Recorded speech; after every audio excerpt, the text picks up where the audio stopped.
Real quick, before you get started. Okay, yeah. I just want to thank everybody for coming to the museum, and sorry about the timing snafu that we had here. A little bit of a miscommunication this afternoon, but we're so glad that you're all here. There's more seats right over here. Thank you. Yeah. We always like to give a shout out to our sponsors, EBs and the Friends of EBs, as well as Whidbey Island Lake Experience Center. Are you okay? Okay. But we're super excited to have Bill here talking with us today. I know I'm very much looking forward to hearing what he has to say. Next week we'll have Ron Boyer, who's going to talk about place names here in Coopville, and also how some of the mercantile businesses started up here in the early days, so that should be a fun one as well. But otherwise, besides that, Bill, take it away. Okay, thank you. Okay, okay, we'll carry on, so welcome to those who just come. I think I'll start. I'll go from a little. You have to hold the mic to, like this. I have like to, this, like act this. as if I'm swallowing it. Correct. Right? Yeah. That works better that way. It's pretty loud out here. So. If it turns out There that you you go. can't hear, just tell me, and I'll try to do better. I'll try to improve. Lots of colorful tales to tell about smuggling in our region from basically 1870 to 1933. I'll start with the boring, and hopefully we can work our way up to getting something that will entertain you. As a sailboat guy, I've paid a lot of attention to geography, and so did the smugglers in the era that we are going to be talking about. The geography of our area played really a critical role. In fact, there wouldn't have been any smuggling going on at all if it weren't for the geography of our area, the Salish Sea. Now, I'll refer to the Salish Sea. Some of you, if you're visiting from far away, may not be familiar with the Salish Sea.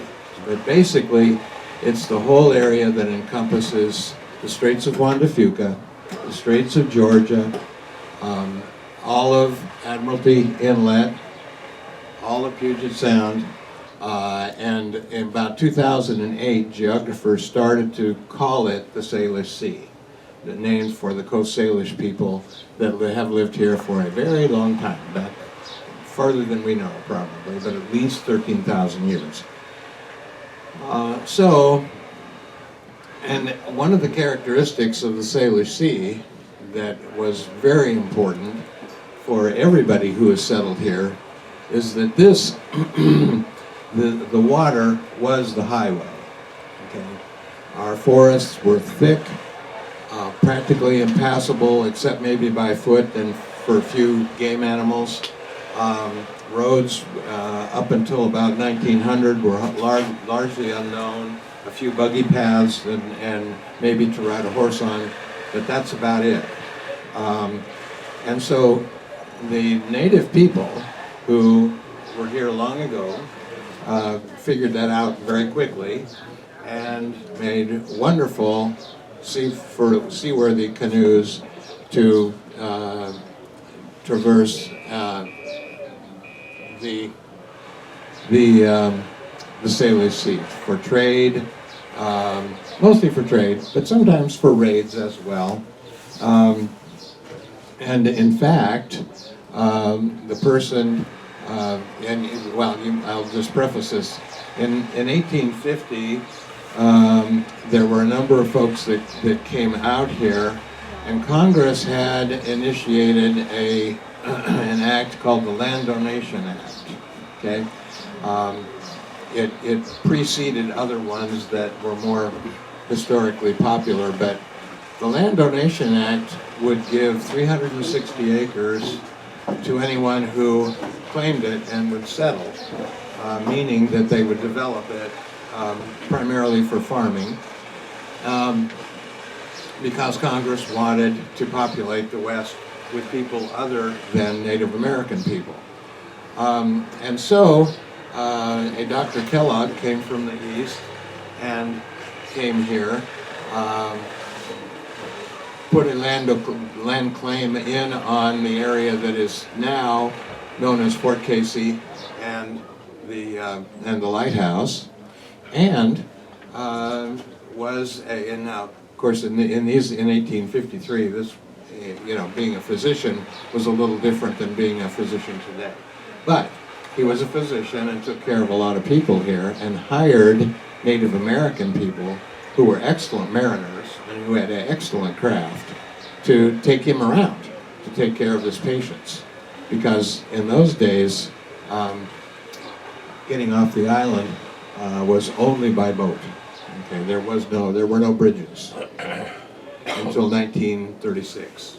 So it was a by boat only kind of proposition, and the people, what we have tended to refer to as the canoe culture, flourished, and you probably will be able, well, I know you'll be able to see some beautiful examples of canoes down on the lower floor here in the museum.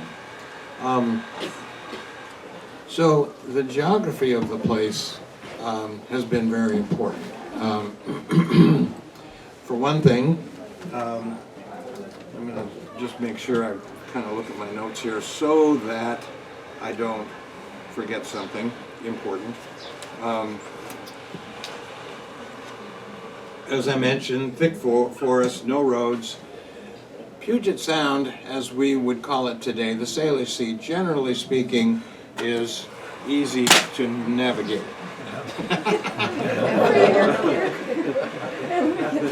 This is my wife, Laura, by the way. You want to just take the notes and I'll take the Okay, I'll just take the notes. Yeah. And we'll go with that. I'll be the podium. Okay. Yeah. Thank you. Beyond relatively easy navigation, as most of you know who lived here, there are lots of islands, lots of inlets, lots of bays and little coves, and so this place basically was about as good as you could get if you were a smuggler. It was easy to get around by boat. You could put in, be undetected, get away, and never be seen. Not only that, but Canada was close. Okay, so and Canada had things that we did not have as much of, or not as good of, as in those days. Jet planes today. Okay.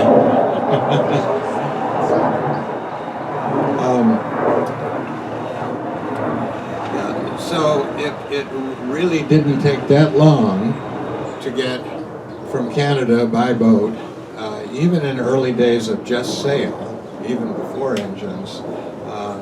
Generally speaking, depending on where you would launch from and where you would land, about 60 to 65 miles away.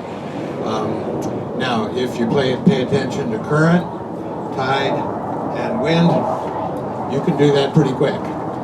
So it's a pretty, like I said, it was a pretty good setup.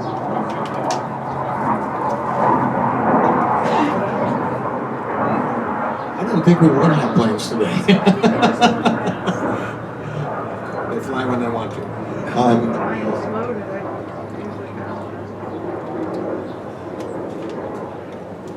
Native Americans were quick to recognize that this was a good place. There was lots of food. Trade was very popular and abundant. By canoe, you could travel to see your friends, trade, and get a whole day shopping done and do it all in style. So early smugglers were also keen to understand that this was a good spot.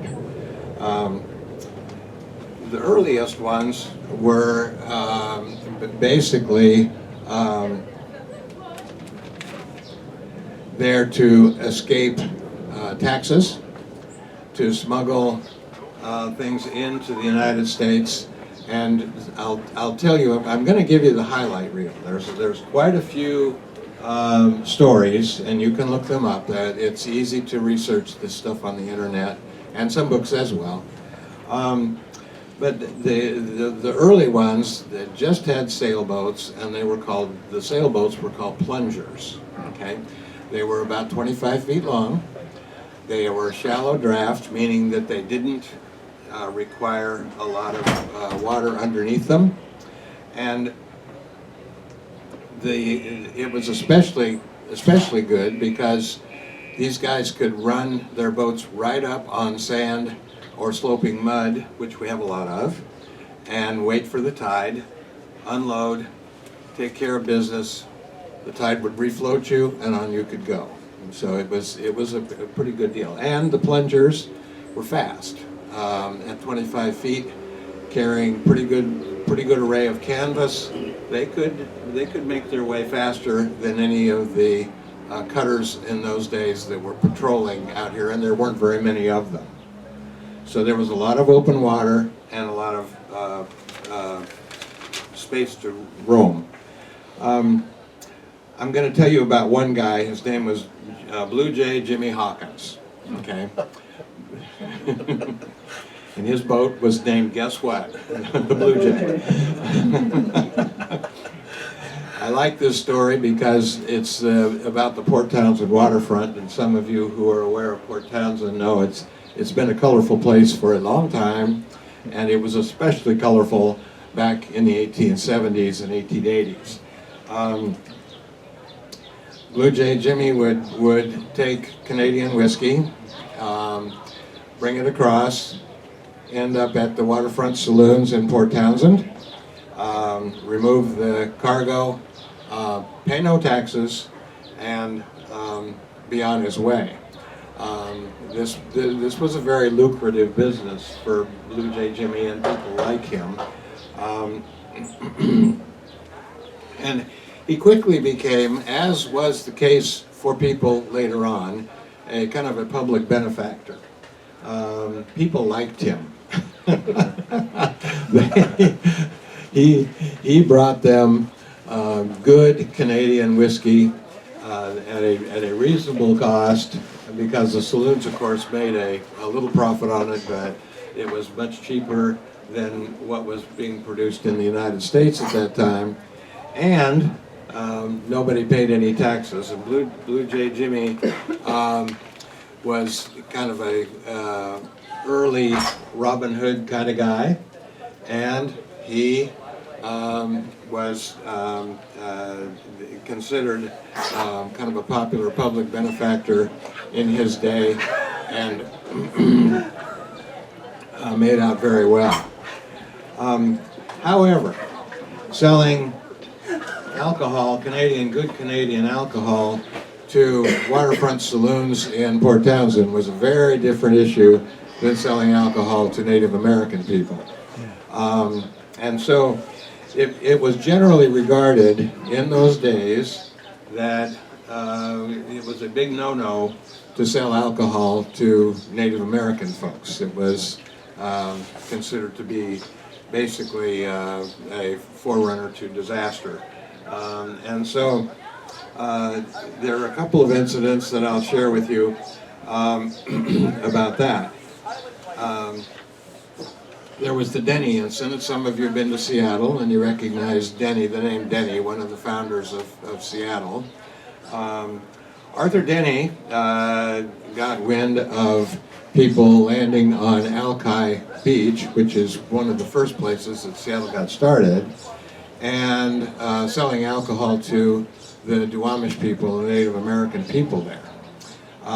This, again, was considered to be a big no-no, and Denny led a group of respectable citizens, frontiersmen, down, intercepted the boat, and gave the miscreant a good flogging right there on the beach for trying to sell alcohol to Native people.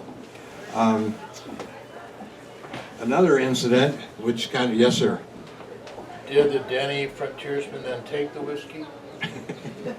In all likelihood, they did, yeah. A perk. Yeah. An incident on the other side of the coin featured a man whose name was Jack Knight and the sloop the Eagle. Jack Knight also sold alcohol to Native American people and had done some jail time for doing so and paid some fines. This particular location, he visited the Owikaino Native American group, which it was a tribal clan up along the British Columbia, what we today call the Gold Coast of British Columbia. Now the Owikaino took a slightly different point of view about Mr. Knight, Captain Knight. He went to try to trade, but the Owikaino said, "We don't have anything to trade. Oh, and by the way, we're going to take your boat anyway."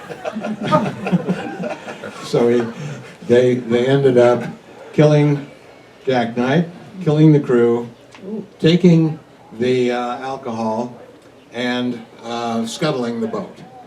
So that was the other side of the coin for smugglers, at least with the early alcohol trade. Now, alcohol wasn't the only thing that was being smuggled. Okay, there were other things. Any time a smuggler could get information that said you can make money on this, you can bet that was aboard the boat to try to get into the United States. Wool was one, most people don't realize, but wool was one that was also a favorite. Canada had a good supply of wool. The Gulf Islands, here that we call today the San Juans, had some sheep. So the trick, of course, was to load up on Canadian wool, stop at the Gulf Islands, particularly San Juan Island, which was close to Victoria, load a little wool on the boat, then make it over to Port Townsend. Now, Port Townsend in those days was the seat for customs. That's where you declared customs. Make it over there, ready to swear that all of this wool came from San Juan Island, and therefore no taxes could be applied. And that worked. And so the only problem was, the wrinkle in this was that in terms of loading the hold of a boat with wool, there weren't enough sheep on San Juan Island to equal the load that they were bringing in to smuggle at Port Townsend.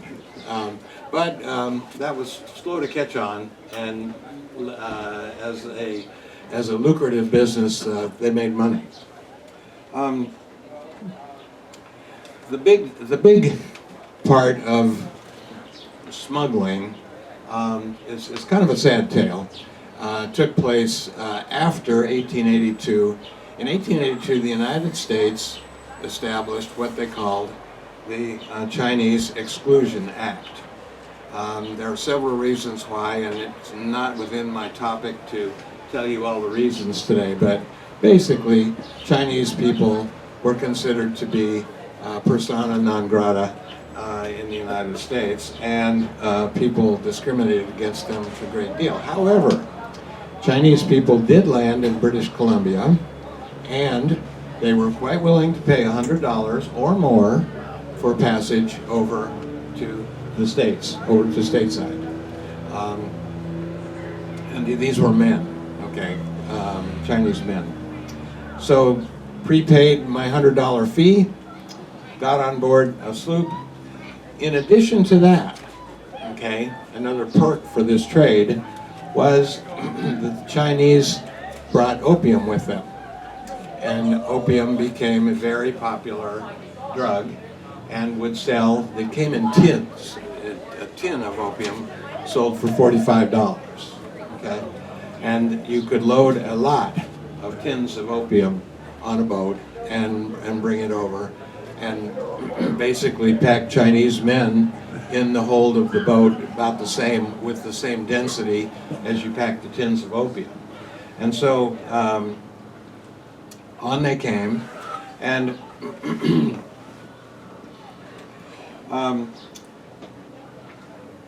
Lawrence Kelly was considered king of the smugglers in that day and age.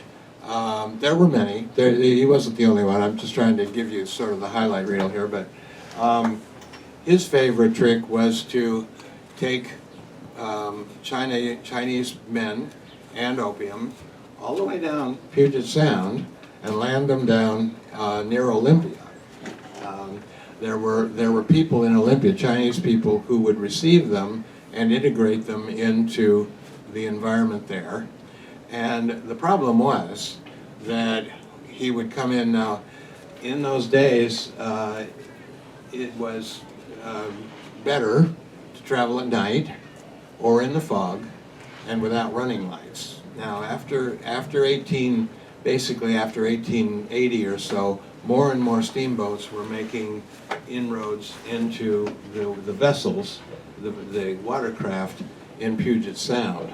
And so on they would go across dead of night, land at Olympia, slide up on the mud banks, unload, and the Chinese men would have to jump off the boat, wade ashore, and sleep in the ferns until they could be picked up the next day. Opium was discharged right there at the dock. In the meantime, the steamboat would take on water and fuel, and when the tide came back in, refloat the boat, and on they'd go. Steamboats in those days also were shallow draft boats. They could land. They didn't draw a lot of water. Some of them actually could draw only inches of water, so they could come in and make a pretty quick landing, refloat, and get back out pretty quickly. So I want to just briefly mention, because the Chinese suffered a great deal during this era of the 1890s, and the United States wasn't doing particularly well economically. There had been a series of economic downturns in the 1870s, in the 1880s, and particularly in 1893. And so there were a lot of people saying, you know, what are these Chinese guys doing here? They're taking our work, and we don't want them around. They were different. They wore their hair different. They smoked opium. They did not buy from people in Coupeville at the general stores. They kind of tended to themselves, probably for good reason, because a lot of times they were shot at. And as a result,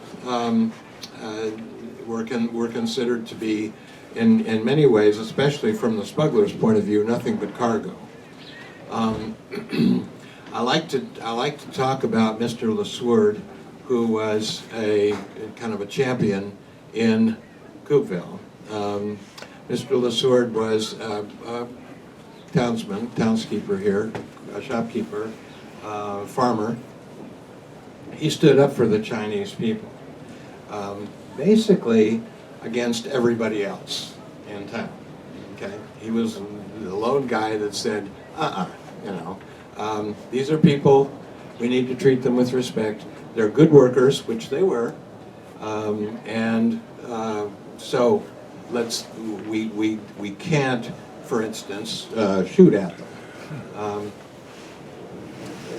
Mr. LeSword took it so far that the last Chinese person here in Coupeville that we know about, Patrick might know more than I do about this, but was Asut, and Mr. LeSword actually reserved a plot in his grave area, his grave plot, for Asut, and Asut is actually buried in the Sunnyside Cemetery in the LeSword right now to this day. You can go and see it. Patrick. Just a little side note on that. Yeah. Michael Ferry was told by Dorothy Sherman years ago that the LeSwords actually had to either threaten or commence a lawsuit against the cemetery district Oh. to get lawsuit in their family plot. Okay. That's what they ultimately did. That's a good sidelight, yeah, yeah. So I recognize Mr. Lasourde and his descendants. Some of you may be Shermans, but if you're not, you surely know that the Shermans have been a family here for a long time, farmers and quite successful people and good people that have supported the community a very great deal. Now, things were going along quite swimmingly for a while, and the Chinese Exclusion Act had kind of worn thin, and along came the Volstead Act of 1918. The Volstead Act was basically prohibition. Okay, people here in town, a number of folks were very much in favor of prohibition. Don't have to go very far to find the Methodist Church over here. Methodist Church had a very active following of women in the Women's Christian Temperance Union, and alcohol was one of their primary missions to make sure we didn't do any more of that.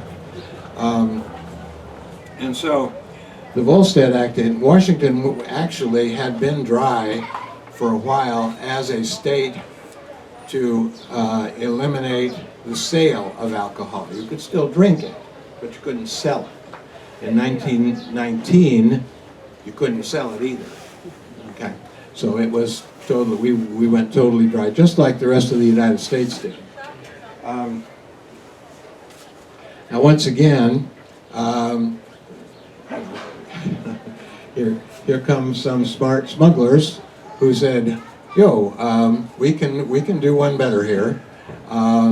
Money to be made.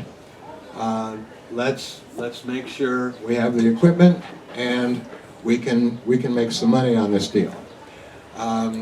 The person that I've chosen for this particular talk to say, okay, who were some of the greats in that day were smuggling? Roy Olmsted comes to the surface almost immediately in the literature that I've been able to research. Roy Olmsted was a former police officer, and he had the advantage of being well networked. Okay. He was also a businessman. He was also a very smart guy. And so he decided to take advantage of the latest technology that had come down the pike, particularly technology from World War I. Boeing had made airplanes. Roy Olmsted said, hey, we'll take some airplane engines, put them in boats, we'll outrun the Coast Guard, no problem. And that's what he did. In earlier days, the boats that went across the Puget Sound by night were called shadow boats. People refer to them as the shadows. New name now, they were called fire boats because they carried fire water. And so Roy Olmsted incorporated a couple of things. One, faster boats they could easily outrun, even though the Coast Guard at that point started to carry machine guns on their deck, you could still outrun them. And also radios. Okay, Roy Olmsted's wife actually had a radio show, and she read literature to children on the radio show, but it was all encrypted, so that she would tell him what was what, and he would then direct his boats following. Now this was not a one guy, one boat kind of deal. Roy Olmsted had an empire. He went at it in a big way, big business. Some people would say a lot like organized crime in the East. However, Roy Olmsted was a different kind of guy. He actually had a strong streak of morality about him. He told his men, we don't carry guns, we don't do violence, that's a waste of time. Don't waste your time on that. You're wasting your life, risking your life, and wasting time. We're here to make money. Just do the drill and don't be violent. We're doing a good service. What we're doing is providing good Canadian whiskey to, and in those days, of course, alcohol became, in many cases, quite tainted. Called it bathtub gin. And people would pour all kinds of things into their alcohol and then try to serve it in speakeasies and whatnot and poison people. Now, while it's true that alcohol is poison, it's to a certain extent, especially 200 proof alcohol, but Roy said, well, people need to have a drink occasionally and be happy, and we want to sell them something decent, and by the way, we'll make a little money on it in the meantime. So Roy had the other advantage of, as I mentioned earlier, being well networked, and so he knew something about bribery, and so he knew who was on the take and who wasn't, and as a result became extremely successful because there were a whole lot of people that got paid off that said nothing to anybody. And so his army of men running alcohol all over. However, some very say ambitious federal agents tapped his wires and were able to convict him. And in 1927, he was convicted and had to go to prison. And he served 3 years at McNeil Island, right here in Puget Sound. After which, he got out and became, again, a community organizer, community supporter, and again ended his days in 1936 as, again, a popular good guy. So his motivation, as I've read the literature, never was about being evil or transporting drugs. It was about giving people a good, healthy drink of alcohol. Okay, so just think, you know, bribes did wonders in those days, probably still do. Now, that wasn't the only source of smugglers in Puget Sound and along the coast.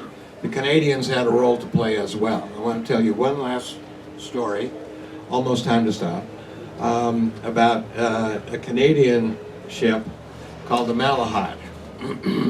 The Malahide was a five-masted schooner that actually had the benefit of a diesel engine. Now, diesel engines were relatively rare in those days. Rudolf Diesel, around the turn of the century, started to turn out diesel engines. They're pretty rudimentary compared to the ones we have today.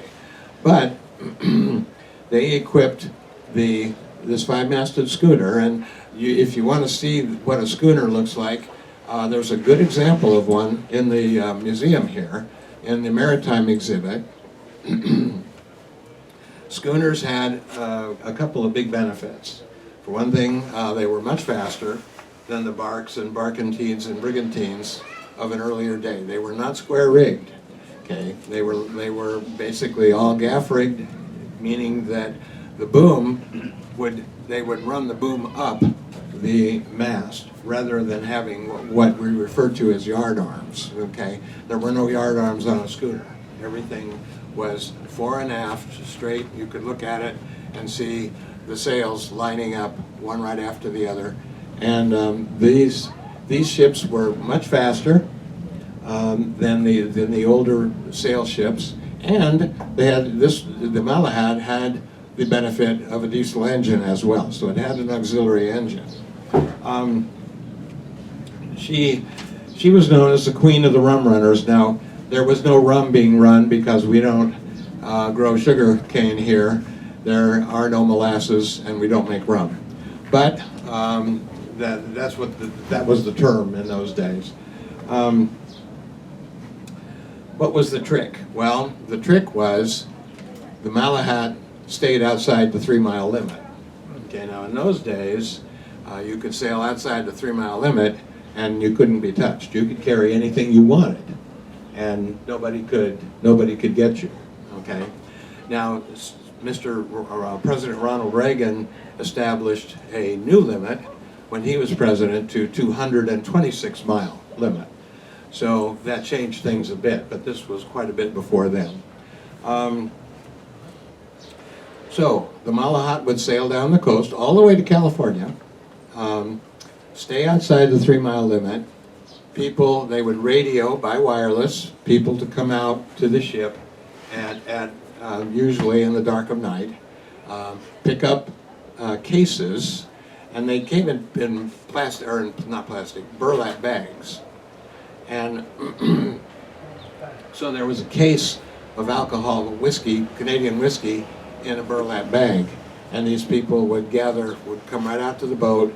They're outside the 3-mile limit, no problem.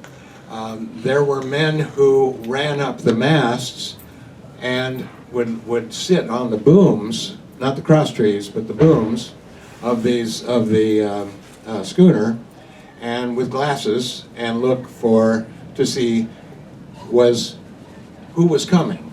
Okay, was it the Coast Guard, or was it somebody who wanted to, buy the alcohol?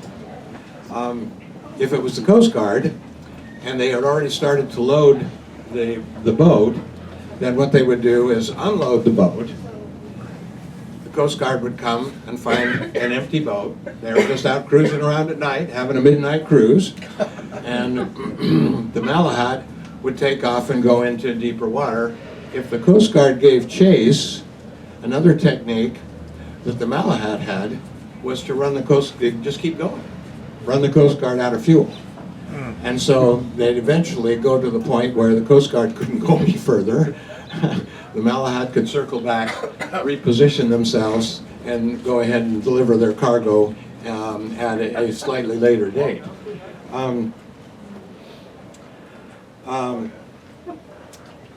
Let's see. On some occasions, there was another trick that they would use. The Malahat would carry sacks, basically burlap sacks of sand. And so they would drop the sand just as the Coast Guard got there. The Coast Guard, of course, being very ambitious about getting any alcohol that they could, would then gaff the bag of sand and figure out that, oh, this was sand. This was not alcohol. And the Malahat and would also be on its way. So they had a few tricks, and it was actually a very lucrative business that the Canadians ran up and down all the way down to San Diego during Prohibition. Okay. Okay.